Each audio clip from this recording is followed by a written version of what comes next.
Welcome to Equal Time, the show that brings Democrat Paul Gray, Republican Andrea Lee, and Libertarian Gerhard Langeth to the same table to discuss Russellville political issues. Today on Equal Time, the proposed outfall line for the Russellville sewage treatment facility, the planning area boundary expansion, and signage zoning.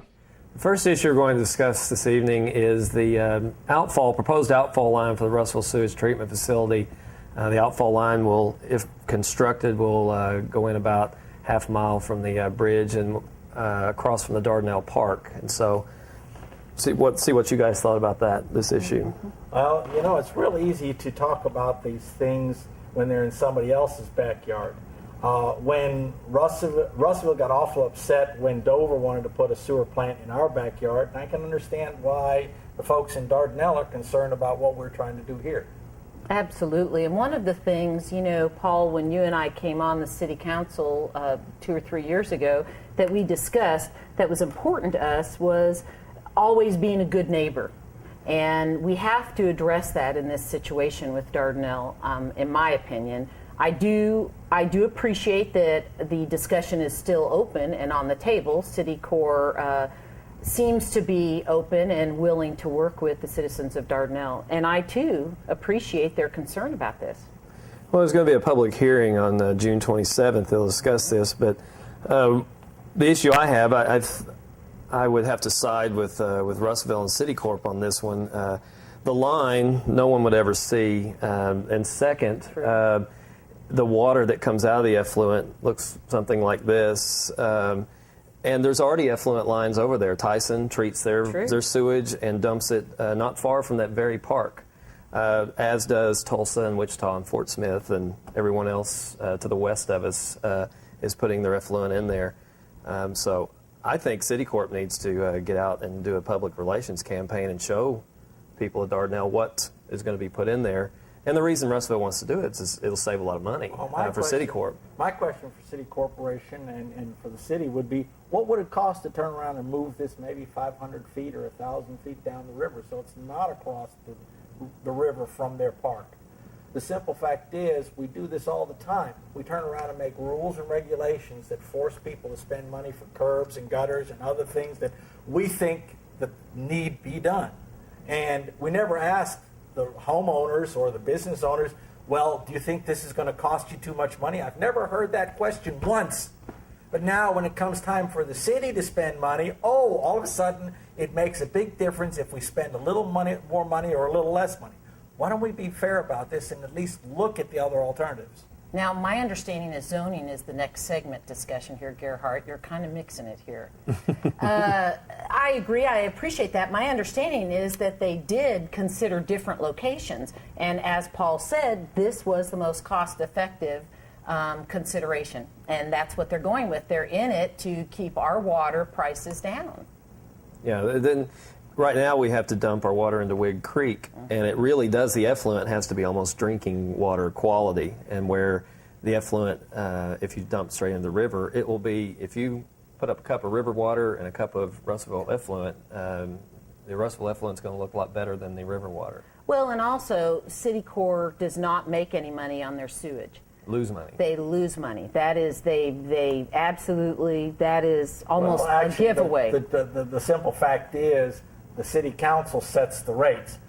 So the city council has set the rates at a rate that's less than the cost of doing business. But sewage treatment nationwide is a loser, pretty much, or you hope to break even, and that's what City Corp's hoping to do with this outfall line. Will save a lot of money and maybe get us closer to a break-even point. I definitely agree we need to do this. All I'm saying is that if we had to spend, let's say, an extra $100,000 or $200,000 to move this line down the river, instead of spending $100,000 on a lawsuit, that would be a much better solution. I'm not opposed to moving it at all, so, are you? No, I'm not, but feasible. If it's feasible. And you know, I'll be honest, I haven't seen what the picture that it's going to look like as it comes out. I mean, I think just hearing the words sewage outfall, you know, we picture horrendous things. The citizens of Russellville did the same thing when Dover wanted to put in a sewer plant. They go, well, but there's a difference in an outfall line and a sewage treatment facility. The concept is the same. You don't know what's going to happen. The concept is the same, I guess, if you want to paint it in a very broad stroke, but a sewage treatment facility has odors because I teach by one, and from time to time there are odors. So it's a completely. If you're going to put a sewage treatment facility by a residential area in Dover, which is what between Russellville and Dover, and outflow lines every once in a while, sewer plants have overflows, and then it isn't exactly so sweet what comes out. But that's going to happen on the Dardanelle side and everybody's side if you have that kind of flooding, like they did recently in New England. You're going to dump raw sewage no matter what. But that has nothing to do with this outfall line. It's going to be underwater. All I'm suggesting is that city corporation or whoever's doing these plans should turn around and come up with 2 or 3 viable plans and go, okay, what is it going to cost to have this? And let the people of Russellville and Dardanelle make those decisions. I don't think that information's out there. We've just been told this is what's feasible, and we haven't been told. I appreciate that, but also as a business, and City Corp is in the business of making sure, as a business, you kind of tie their hands at some point when you immediately say lawsuit. What they're thinking of, are they really going to make Dardanelle happy? Even if they moved it 500 yards, it's still going to be across from something. There's no guarantee in the moving. Well, I think, about half a mile down the river, they have their own sewage treatment plant. So, True. So at some point in time, I think if we move it a little bit, and all I'm suggesting here is that we look at the actual options. And I don't think that information's out there in the public. I appreciate your concern. I really do on that one. Across from a city park, it does kind of concern me a little bit. But I know Paul and I worked with City Corp when we were in the city council, and I found them once we broke what appeared to be a negative facade. Once we got on the other side of that, we recognized they weren't all horned devils on the other side. City Corp does need to do a better job of marketing themselves and talking about these issues. When that came out in the paper, I was telling Gerhard earlier, I would have been in the newspaper the next day, suggesting that showing them what it looks like. That 2 or 3 proposals be out there in the public and be discussed. There's nothing more. I think that's going to happen on the 27th. People are going to get their chance to say something. And I'm confident people watching this show are just going to recognize how better educated they are and prepared to handle the discussion on the 27th. Yes. What do you think? Yeah, I think we've really raised the bar. I love it.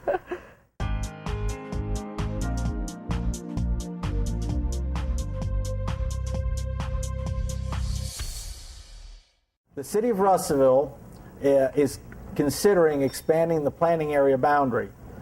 I don't think that the city is doing a good enough job planning inside of the city, much less do we need to go outside of the city. What do you think about that, Paul? Well, planning it's a lot like water. It's not a very interesting issue. It's not something that people want to talk about until there's problems. And planning is probably the best example of that in cities. Nobody wants to talk about planning. Planning is boring. Unless it affects me if I'm trying to develop something or whatever. And we've had a lot of things. I know the premise behind what you're talking about is that the city wants to expand its planning area outside the city limits, which it has the right to do because we're on a navigable river. Right. Problem is, those things that are outside the city limits or used to be outside the city limits, as the city encroaches upon them, for example, 2-inch water lines are one of the problems. We have all these subdivisions, trailer parks built with 2-inch water lines. When you try to hook on, when there's a fire, then everybody comes calling for the city's head. Well, why couldn't you pump water? Well, the lines would collapse and that kind of thing. So, planning is a thing. It's never going to be. It's really important. It's kind of like personnel policy handbooks. They're never important until something goes wrong with them. And then you go, boy, why weren't we more specific? Why weren't we ready? Yeah. Exactly. Zoning is like a 4-letter word to some people, in my opinion. And as I speak with people, for example, a good example is the curb cuts or something. Wait a minute, how come, I just want to put in a business, I'm going to bring a tax base to Russellville. Why are you making me do all these things? Anytime we put a code or any type of enforcement on someone, it's going to be questioned. And so you have to have, in my opinion, a basic philosophical view of what is positive about zoning and planning ahead. One of the issues definitely is something as simple as a water line. I definitely would like the city to do more planning inside of the city. The question is doing the planning outside of the city or forcing folks outside of the city to meet city standards, because sometime in the future we might annex them. So the purpose for having that planning area boundary is so that adjacent areas to the city, that we have got some control over it so that they don't interfere with what we do in the city. But what we've done is turned it into an annexation preparation area, and I disagree with that.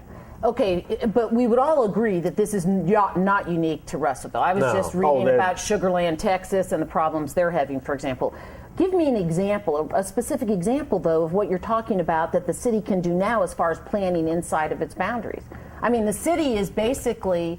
How many people inside of the city don't have sewer service? How many people inside of the city don't have city water? How many of the streets inside of the city don't have curb and gutter? How many streets flood? There's a lot of things that we need to do inside of the city. The thing is growth. Growth can be good and bad. And rapid growth usually is cancer. And I see the same thing here. The simple fact is the city of Russellville's got 25.9 square miles. That's a little bit more than 1.2 people per acre. That's not enough population density to economically provide city services. And yet we're now talking about expanding. If you look at the area that they're talking about expanding this planning area boundary, we're going to almost double the size of Russellville. And now we, the citizens, are going to pay the costs to administer all of this planning. Well, we don't have enough money to take care of what we have inside the city. Well, the basic thesis of your argument is you're promoting infill. And infill is a big issue in cities that a lot of cities try to do.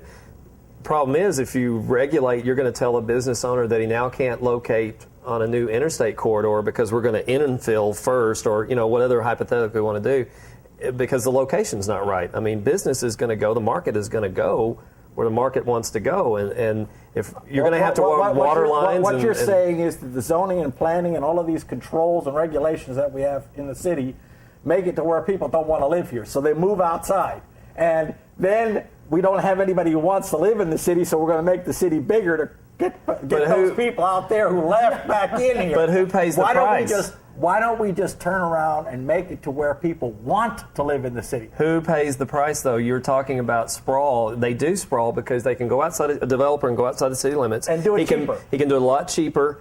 And then when the city does encroach on that, and it's happened in several subdivisions around here. Why don't we turn around and make it cheaper in the city? Well, that was the whole purpose. That was the whole reason why people had cities. Yeah, but see, the taxpayers. Because you can do cities, you can do things cheaper in the city than you can outside. So why is it more expensive to do something in the city than it is to do it outside? Because you don't have to follow the regulations, and when the city does grow, and then it's the taxpayer who will pay to bring that up to code or bring it up to snuff. You don't have all of these regulations, and you don't have all of these bureaucrats that you have to feed. Well, you go out and find... Go out. I said it. Go out and find. Have Jim, our city planner, take you out and show you a case-by-case study of the problems on the periphery of the city because the city did not enforce its planning jurisdiction outside the city limits. How many people in Pope County live in areas that have rural water, don't have anything other than volunteer fire departments, and they seem to be happy living out there? In fact, that's where the people are moving. If you look at the increase in population in Russellville, from 1990 to 2000, if we would not have annexed areas and those made the city physically bigger, we would have lost population. On the other hand, you turn around and look at Pope County, its population went up by 10,000. So the simple fact is people are moving outside of the cities or locating outside of the cities because there's obviously something they don't like here. And I'm just suggesting that you're coming to a conclusion as to why they're doing it.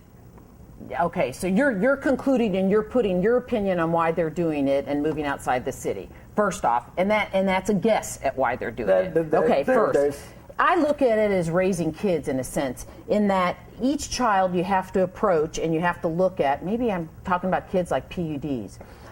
You have to look at them each individually and guess what it's going to be like each year. Now, when they're 15 and they're not driving yet, it's one thing. But boy, when they hit 16 and they're driving, now we have to set a new set out here. And that's how I look at zoning and planning. We constantly have to be looking at the next year and the next year after that. We have to approach it decide what's going to have to be done and go from that. That's what I think. I'm just saying, make the city better. I'm for it. Make the city better, make the city cheaper, and make it back to... People used to move to a city because it was cheaper to live in the city than it was to live out in the country. What have we changed to make the difference is because now, because of all these federal grants and stuff, we're delivering water out to places that we never thought about delivering water to. Yeah. That's the difference. The difference is people still want to live in cities, but they can live outside the cities with the amenities that cities have. It used to be if you lived in the city, you could walk to the grocery store. Now you've got to drive across town anyway. It used to be that you rode a horse to the grocery store. I mean, used to be. We've got this here now, and we've got to deal with what we've got. Okay, well, this sounds like an interesting discussion, but I'm afraid we're going to have to go on a commercial break.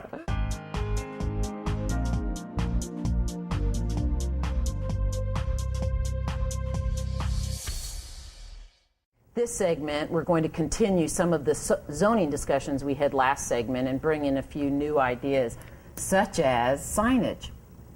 I understand that the City Council tabled this last month a discussion of all kinds of signage, and heaven knows we've got plenty of it around town in all kinds of forms, some permanent and some very temporary, such as plumbers, electricians, etc., when they're working on a building, putting their signs out about the size of a political sign. The city's real good about asking folks to pay for business permits and stuff like that. But when it comes to advertising and saying, hey, look, I'm plumbing or whatever else, oh my gosh, no. We don't want that, you know. Only the very rich folks and Walmart and the big businesses that have an established name are allowed to operate. All the rest of us guys have got to just kind of, move off to the side. What do you think about putting a temporary sign like that up while a building's being constructed?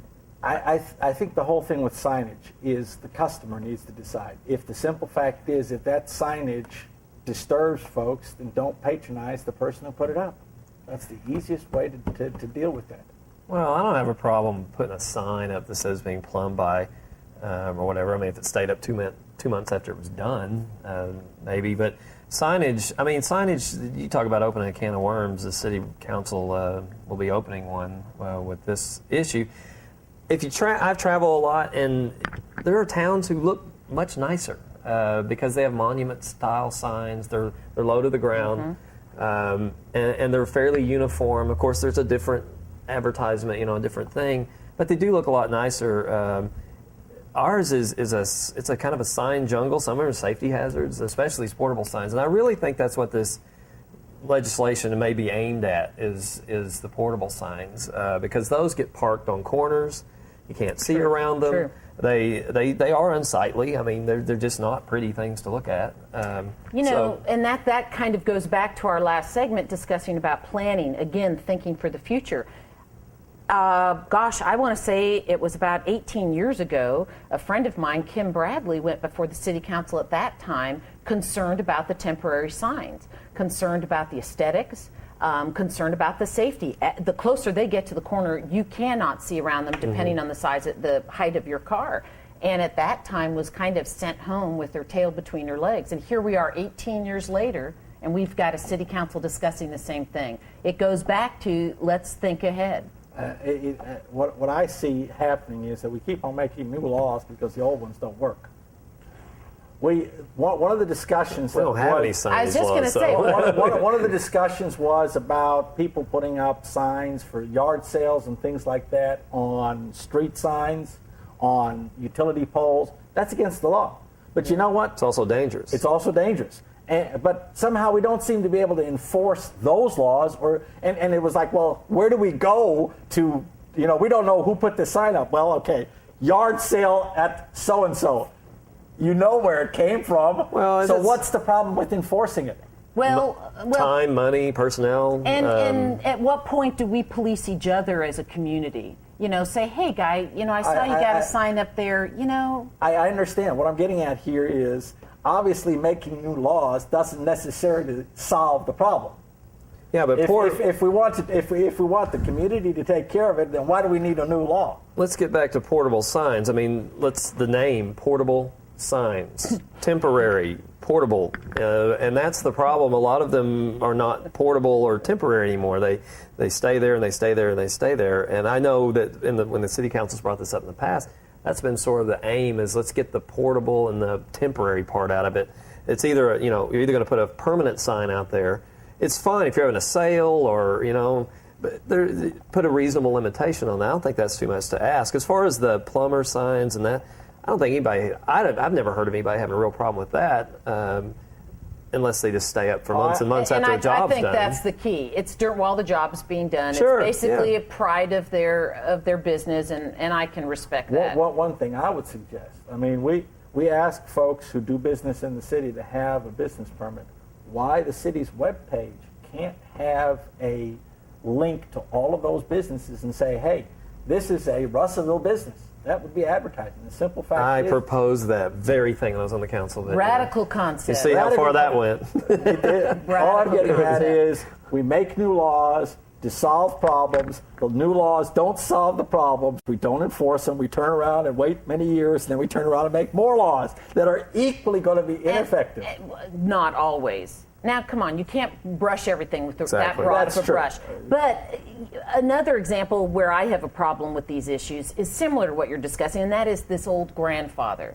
Well, if the 500-foot sign is already there, even though every other sign around it is low to the ground, we're going to let it be grandfathered in. And then you've got the next person saying, well, wait a minute, if they got grandfathered in, uniformity at some point. Okay, you've got a 200-year-old house whose electrical and plumbing is bad. We're going to turn around and tell you, you've got to either bring it up to code, which may not be possible, or tear it down, because we're not going to let you grandfather it in. Well, that's apples and oranges. I don't think we're not really doing things like that. And you don't do that anywhere. I don't know. All I'm getting at is telling someone to tear something down and start over again is something that we have a tendency not to do. Well, I don't think no one's proposing that yet. They're just talking about looking at signage, and I would like to see the council take a reasonable look at signage, especially the portable signs. I think a lot of people would agree on that. I have a proposal. Every law should, first of all, turn around and say what its purpose is. There needs to be some way to measure the success of that law. And then either 2 or 4 years down the road, either it meets that standard and it does what it said it was supposed to do, or it goes away. It's interesting sitting at a table with you two, because you're teachers and philosophers, and I'm like, okay, let's get down to how we're going to handle it. That is humorous. One of the issues to me about making decisions that are unpopular, such as signage, is the makeup of how the city council is elected right now anyway. Hey, segue. If everyone gets reelected every 2 years, then the people that Paul and I served with, some of them sat there spending one entire year doing nothing but discussing, I've got to get reelected, I can't handle it. I would love to see them be staggered. Maybe some issues that are politically hot would get passed on. The proposal I've made is to split the council into 2 groups. Right. One group that's 4 years elected at large. Correct. The other group that's 2 years elected by ward. That way, every person in the city is going to vote for 5 council members, the majority of the council members. Correct. You have one person from each ward to take care of making sure that their potholes get filled.